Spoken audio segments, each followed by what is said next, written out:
Hello and welcome to another edition of For the Record. I'm Sean Murphy. My guest is a returning show guest, and his name is David Hoyle. He is the Executive Director for CCAP, Connecticut Cycling Advancement Program. I believe it's your third time or so on the show now? It is, Sean, and Welcome thank you for back. having me back for a third time. You're very welcome. Now, the difference this time is we usually have you in the fall, and because of that, we actually don't get a chance to talk about some of the things like, for example, the summer road camp. So we're glad to have you here in the spring, and welcome back. And we also, in the second segment, Mark Johnson, he's a board member, and some amazing stories he's going to tell us. But tell us about CCAP for those that didn't watch the other shows. Sure. Well, CCAP has been very busy this year. You know, we have we start off our cycling programs in the springtime for youth with mountain biking. Then we transition into the summertime with road programs, and then we kind of move on from there into cyclocross. And throughout that entire year, we have everything from race events that are at the practice level for the kids, all the way up to national championships for kids and adults, and everything in between. How did it all start? It started out of a need to give kids the opportunity to discover cycling and to be part of a cycling team so they can participate together and have a coach that kind of guides them through the difficulties and the joys of the sport. And from that point, it's continued to expand. And it's focused in Connecticut schools, parks and rec programs, and private travel teams.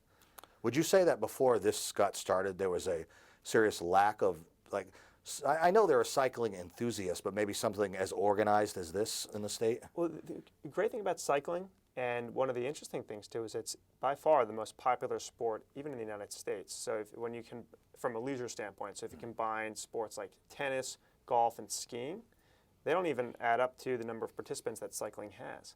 So when you take all that enthusiasm and that interest, and then you can bring that to the youth level, it's amazing what you can do and how you can empower kids around a great sport.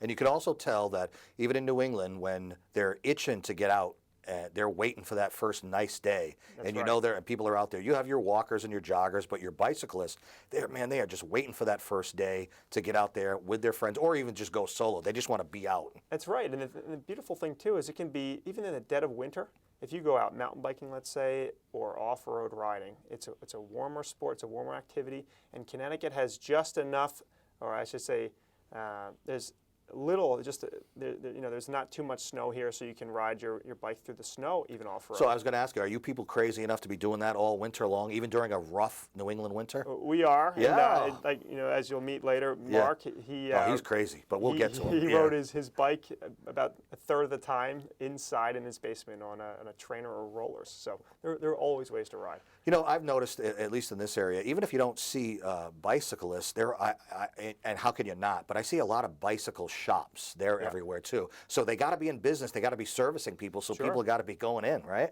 They are, and bike shops are great community businesses. So they're a lot of times launching points for families to discover the sport and to connect into the local riding community. So CCAP can't thank Connecticut's bike shops for everything that they do. Are you able to deal with the construction that goes on? It seems like constantly in the state. And are there places available for bicyclists to be all over the state? There are. And construction always makes it fun. Yeah. But one of the things that CCAP does is to identify where the best places are to ride. And our coaches will lead programs and teams on those best routes. We'll even host, throughout the summertime, we host a 15-week series. We call it our training series, but it's a focus around training and practice for kids. And we do it in East Hartford at Rentschler Field. And it's a completely closed area that's a half mile around. And the kids can practice there safe with no cars, and the parents can enjoy it and watch them ride the entire time. That's great, because there's nothing going on in this. There's no football or soccer happening. That's right. Sometimes there is, but yeah, that's a great place for it. Tell me about the demographics of cycling. It's all across the board, and one of the things that CCAP does is to make sure that it can remain that way. So whether it's it's a 9-year-old, an 18-year-old, a kid that is vying for the national championship, a kid that is just learning how to ride their bike. We work with every kid, and whether they're from the inner city, whether they're from the country, doesn't matter. Yeah, it sounds like sometimes you'd be introducing to, especially if it's someone from the inner city, of this activity, this recreation, this sport for the first time, and maybe they fall in love with it, right? They do, and you know, believe it or not, urban settings, New Haven's a great example of a city that That's really true. has College embraced town, so- cycling. And it's a college town. They have a lot of great parks throughout the city, so it's great for off-road riding. Connecticut also has a lot of small cities, so you can easily leave the city and get into beautiful countryside for great riding. So Connecticut's just a fantastic state to ride in, no matter where you live. Got a little bit of everything. Right. So I want to get to a lot of the events coming up for you because you do so much stuff. And again, we have you here in the spring. So I guess the next thing, the breakaway benefit. Yes. Talk about that. The breakaway benefit is the event that ultimately launched the CCAP when we were founded in 2013, and it continues to be our staple fundraising event. And what's so special and unique about it is that it brings together hundreds of cyclists from Connecticut, across New England, and it's combining coaches, kids, their families, other supporters. And as a friend of mine once said, when I'm there, I feel like I'm a kid again. And there's something so special about doing a ride where you're out there with the kids and then coming back and then you're still with the kids and you had a great ride. You get to hang out and enjoy the great music and food that the event has, but you're still in that positive, fun environment. And that ride will be coming up on June 19th, and it's at Powder Ridge this year, which is a ski mountain. Yeah, but they do stuff in the summertime too. They do, Yeah. and they're launching their downhill and cross-country mountain biking trails to the public with our event. So this is a big deal for Central Connecticut. It's one of the first downhill mountains that we've had in a long time in Connecticut. And you just and people can get involved. I guess they can go on the website if they want to be involved in it, right? Right. They can go to our website to learn more. It's a free event for kids, so any kid up to the age of 19 can participate and ride for no charge, and we highly encourage it. We also encourage their parents and other supporters that come out, and as support, they can fundraise through the event. You know, we were talking about the demographics. It must be, exceptionally exciting for you to, as an adult, you love your cycling and you're going to do it and you know that's your thing. But if you can, sort of set a spark under a child, a kid, the youth cycling, because you got them in and you're locking them in, and they're going to take that with them right into adulthood, and that's going to be their sport, their thing, right? You're right, and the thing about cycling too is that it's not just about the sport, right? It's about all the other precedents that it sets for the rest of their lives. So it makes them healthier. It helps them focus more. It's fun. It gives them a positive environment. It connects them socially with other kids their age. Maybe kids younger or older than them, as well as adults, and it just does it so well. I want you to talk a little bit more about the summer road camp, because again, we don't get to really mess with it too much in the fall when we have you on. So Right. now we can talk about it before it happens. Well, as I mentioned before, CCAP hosts a lot of events, and they're everything from one-day events. We have a couple of events that are spread out a little bit longer, depending on the style they are, and one of those is our summer camps, and we actually have 2 weeks of youth summer camps this August. That begins on July 31st. There's a week-long overnight mountain biking camp at UConn in Mansfield, and that's an overnight camp where the kids come, and we have coaches there to walk them through skills and technique and some training, but also just to teach them a lot of fun things and kind of keep make it an experience that they'll never forget, for all the reasons that you would want while being on your bike. We play games in the evening so that nobody gets bored, and make sure that they go to bed tired as well. Because kids' attention span might, it doesn't take long for them to start wandering. That's So right. if you're keeping them occupied and keeping them excited about it, you got them. That's right. Locked in. And the week following that first week of mountain biking camps, we also do a road training camp. And I can tell you that whatever kid does these camps, it's amazing how it hooks them into the sport and helps them identify with the things that they love about the sport, and also just connect with other kids that share that passion. Somebody watching the show today, if you've piqued their interest by describing in the great way that you have, and they just want to maybe think about trying it out in just a very recreational way, what's the best way for them to start? The best way to start really is to go to our website and see all the things that we do, right? And then at that point, I'd say either contact us or come to one of our local events to witness what it is. And I guarantee you, once you come one time, the second time you'll see what it's all about and want to participate.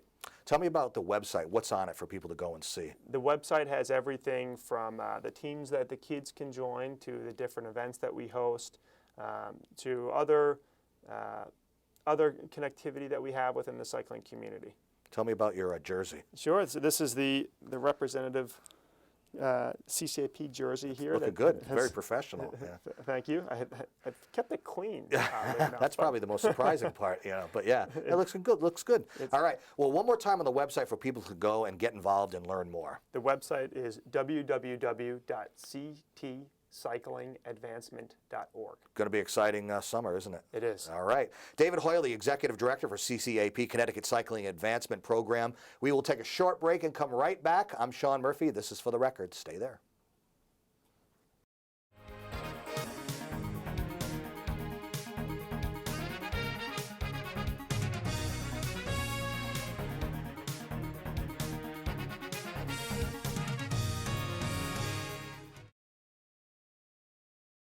Welcome back to For the Record. I'm Sean Murphy. My guest for the second segment is a CCAP board member. His name is Mark Johnson, and boy, has he been around. First of all, welcome to the show, sir. Thank you for having me, Oh, Sean. man, we had so much fun talking off the air. I can't wait for you to hear the amazing stories he has on the air. But first, you're, like I said, a board member of CCAP, and of all the things that we talked about, one thing that we didn't get to was really the need for a great organization like that in the community in general, right?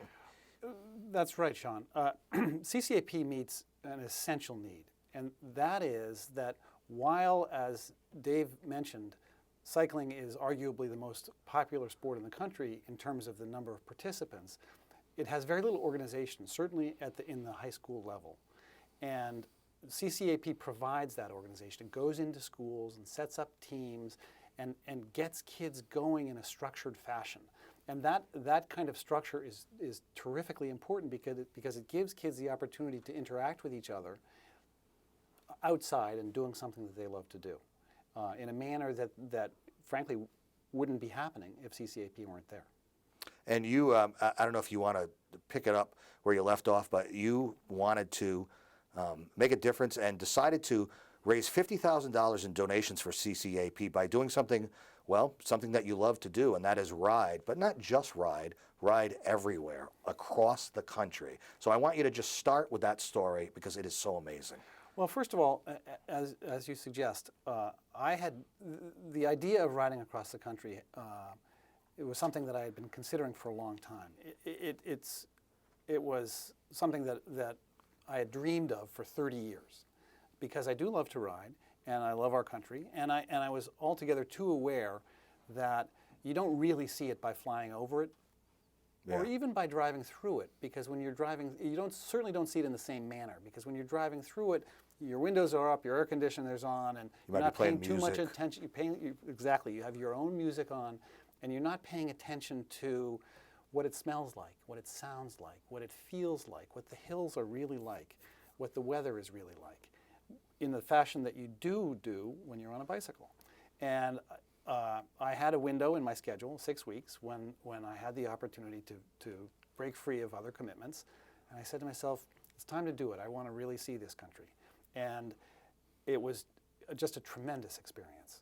Where'd you start? I started at the pier in Santa Monica, in Los Angeles, and ended up at the mouth of the Connecticut River. It was a journey of 3,294 miles. There isn't an interstate highway for you to just ride on all the way over, or is there? Well, you know, the funny thing about that, Sean, is actually, and this was a shocker to me, people do, and I did, ride on an interstate. No kidding. In the West. It's crazy, but it's true. Imagine trying to ride your bike on Route 95. Yeah. You'd be out of your mind. But I did the equivalent in Arizona, where it's perfectly legal, and where, frankly, that's the only road system that exists between many points that one has to travel. That's a good point. And so it's absolutely legal there. And there was a sign at the entrance to the highway, cyclists stay on the shoulder. I was like, right, good idea. because Yeah, I prefer not to get crushed by a truck. Exactly. So. The speed limits out there are 75 miles an hour, so the trucks would absolutely crush you if you were in the road. Now, cyclists, they do the opposite of what joggers do. One goes against the flow of traffic and the other is Exactly. with Cyclists go with it. Okay. What's the reason that the joggers are the opposite, so they can be seen easier? I think it's frankly so that they can see farther away what's coming. All right. But it's safer for cyclists to go with the traffic. Now, this journey across the country, even if that was it, it would be amazing. But the sights and the sounds and the experiences that you had traveling across the country, one of the most amazing experiences, well, you started out with Google Maps, I guess, kind of plots your course for you, right? It does. And people asked me whether I had made reservations at hotels or whatnot across the country before I left. And the answer was absolutely not, because the journey itself wasn't anywhere nearly predictable enough to be able to do that, because I knew that I would take days off if the weather was truly terrible, and I didn't know how my body would react to the journey, and I didn't know exactly what kind of pace I could keep. So I started off with Google Maps bicycle function, and asked it for the quickest route or the shortest route that was bicyclable from Los Angeles to Old Lyme, Connecticut. It probably went, what? It took a moment or two to calculate it, and it ended up giving me a route which was approximately the route I traveled. There were many variations to that route that were worked into it over the course of time because of things I learned along the way. But that's approximately the route. I think you were contributing to the success of that app in the sense that it's a work in progress, just like the regular Google Maps is. The more people travel, right? It is, and I'll tell you one of the things that did happen is that on a couple of occasions, it had me going down roads that don't actually exist. I kid you not. So I would get to a turn to this lake. Exactly. I would get to a point that would say turn right here, and there would be no road there. And that's pretty disconcerting. In fact, that happened on the second day of the ride, and I literally had to walk through a dry riverbed and over about 2 miles of desert to get to the next road. Now, during your travels, you weren't necessarily, you rode alone, but you also had a little bit of a team with you, right? I did. I joked to friends that I did it the old man way. I hired a guy to drive a van which carried my luggage, and in the van there was extra water and there was extra food. Because you're going through like desert at some points, right? I was. In fact, on the third day of the ride, as I left 29 Palms, California, there's a sign that says next service 106 miles. And I realized I was going to be in the Mojave Desert for 106 miles. Not a lot of mobile stations there, before I would see any place where I could conceivably get water or food. And that's when I knew that having a van with safety, food, and water was a good idea. And medically, you were checked out, and periodically they would check on you to make sure that you were properly hydrated and things like that. Exactly. And you may not think that you did the whole trip without maybe stopping at some point. You had to sleep at some point, right? Oh, well, of course. Yeah. No, I did the whole trip. Yeah. Imagine that. No. I frankly, the purpose of the trip was not to set any kind of record. The trip had two purposes. One was to see our magnificent country, and the other was to raise money for CCAP, which is a great organization, giving kids an opportunity to learn a sport or to relearn a sport that they already do alone, in a manner that I hope will encourage them to develop good habits. When you were thinking about doing this initially, when the thought was popping into your mind and you had wanted to do it, it was a dream of yours, did you look at yourself in the mirror and say, I'm physically fit enough, mentally able to, I'm ready to do this? I didn't. Okay. I didn't, and because I didn't know. And right up until the day I left, I didn't know if I could do it.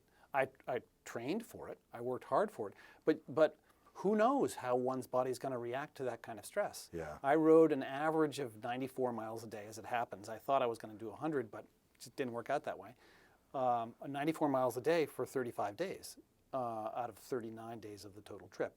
And I didn't know what the cumulative effect of that would be. Frankly, I didn't know whether my body would get stronger as I went or weaker, and whether I would develop all kinds of other problems that could happen. But didn't. Now, you've run before, too. Do you get that same feeling like maybe after a marathon runner would feel at the end of it? Like, would you riding feel the same way? Or is it easier, harder? Frankly, I think riding 100 miles is easier than running a marathon. Okay. Especially because, again, I wasn't trying to set any speed records. Right. I was there for the experience. And so the pace was moderate, and I did in fact stop and take pictures, and I wasn't dawdling, because dawdling would have drawn out the experience too long. It would have taken too long. Right. I could never have gotten it done in the 6 weeks. It's a that big I have. country. It's a big, big country. Now, being the expert you are, rider and bicyclist, did you methodically pick out what the appropriate bike would be to travel across the country? Did you have to use more than one? Or? Well, I did have a spare, and Okay. I was lucky to, because I had a couple of mechanical breakdowns. So I had a spare in the van. The most startling breakdown I had was that my chain snapped. And if I had been alone without a van, Yeah. what on Might as well earth? throw that thing on your shoulder. What on earth would I have done? Yeah. I wouldn't have been capable of fixing it, that's for sure. Yeah. But fortunately, I was able to just call the van, and they came around, and I switched bikes. And you, when you want to talk about the terrain, not only did you go through deserts, you went through snowstorms, I did windstorms. twice. In fact, strangely enough, here it is. It's in the mid-80s today in Connecticut. Strangely enough, 2 weeks ago, when I was getting close to completing the journey, I was in upstate New York, and it snowed. 2 weeks ago in upstate New York, it snowed. It was It's like 80 degrees here today. I was like, what is this? Yeah. This is late May. I want you, before we run out of time, I want you to tell the most, I think is the most amazing part of that journey, where we were talking about Google Maps, and it doesn't always take you to the right place. Tell me about one place in particular that you stopped at that kind of changed your life. Well, I did have an astonishing experience, Sean. On the 22nd day of the journey, I was on my way to Topeka, Kansas, and the route that we had chosen for that day was 104 miles. It was going to be a long, hard day. And after 30 or 40 miles, I discovered that the route that we had downloaded was instructing me to ride my bicycle through Fort Riley in Kansas. And They kind of frown upon that a little bit, I would imagine. well, they did on this particular day. I rode up to the gate, and there was a soldier at the gate with a gun, and there were 3 or 4 other soldiers standing behind him. And so I spoke to the man with the gun, assuming that he was the man in charge. And I told him a little bit about what I was doing, and we had a friendly conversation about what a hoot they thought it was that I was riding my bike across the country. And they asked whether I was riding through bad weather, and I said that yes, I was. And then I mentioned that my route had me riding straight through their base, and they said, we're really sorry. The young man with the gun said, I'm really sorry, but you can't. We're on condition Bravo today, and the base is closed to outsiders unless you have a special pass, which you don't have. So you're going to have to go around. And I said, okay, how far is that? He said, well, it's 30 miles. 30 extra miles. 30 extra miles.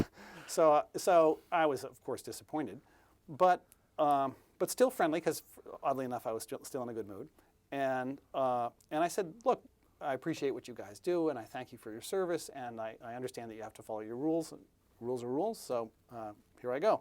And I jumped on my bike to ride away, and one of the soldiers who had been standing behind the gentleman with whom I'd been speaking stood up and said, we are not going to make this gentleman ride an extra 30 miles today. He said, I want you to call Colonel so-and-so and tell him that I requisitioned that car, and he pointed to a car that was parked in one of the gates, and I'm gonna lead this gentleman through the base. And I said, oh, thank you so much. That's so kind of you. And the guy with the gun said, okay, it's on you, you know. So I hopped on my bike again, and I followed the car through the base. And as I was riding through the base, I was saying to myself, you know, this gentleman, this soldier has done me a huge favor, and I really hope I get a chance to thank him. Well, at the other end of the base, he stopped by the gate. And so I pulled over to his car, and he stepped out, and I asked him a little bit about his life, and he told me he'd been in the service for 18 years, and he'd done 2 tours in Iraq, and in the second tour, after returning home from his second tour, he had learned that things were not okay on the home front, and so he is even now raising 4 children by himself, and I thanked him profusely for having helped me, and gave him my name and my email address, and said that if there were ever anything I could do for him, I'd love to do him a favor. At that point, he stopped, and he said, well, actually, there is a favor you can do for me. And I said, okay, if I can do it, I'll do it. What is it? And he told me that in his second tour, in Iraq, he had lost a friend who had been killed in action. And that when a soldier dies, his friends are given a bracelet with the information about the soldier who was killed in action on it. And he said, he reached in his pocket and he said, "I've been carrying this bracelet or wearing it for 10 years, and I want you to take it." And I said, "I'm not worthy of that honor." And he said, "No, I thought about it actually as I drove through the base." He said, "My friend's from the East Coast, and I've never been there, and I think he would love it, the idea of a slow ride through the country, ending up back on the East Coast." And I said, "Well, what should I do with it when I get there?" He said, "Keep it." I said, "Okay." And you have it to this day. So he And you reached brought it in for the show today. He reached in his pocket, he pulled it out, and he gave it to me. Wow, that's amazing. And And you have it to this day. so anyway, I thought that was an incredible experience. And that's an example of, you know, being a part of this great organization, CCAP, and how you can be involved in it too, whether you're an adult or maybe your children get involved if for no other reason. It's fun, good physical activity. Go to the website, learn more. I wish I could talk to you more, Mark, but we are out of time. But thank you for sharing that story. Mark Johnston, a board member and an amazing individual, along with David Hoyle in the first segment, who's the executive director, have been doing this for a number of years now. Thank you both for being on the show. My pleasure. Thank All you, right. Sean. You can see this show and many others on our YouTube sites. Until next time, I'm Sean Murphy. This is For the Record. Take care.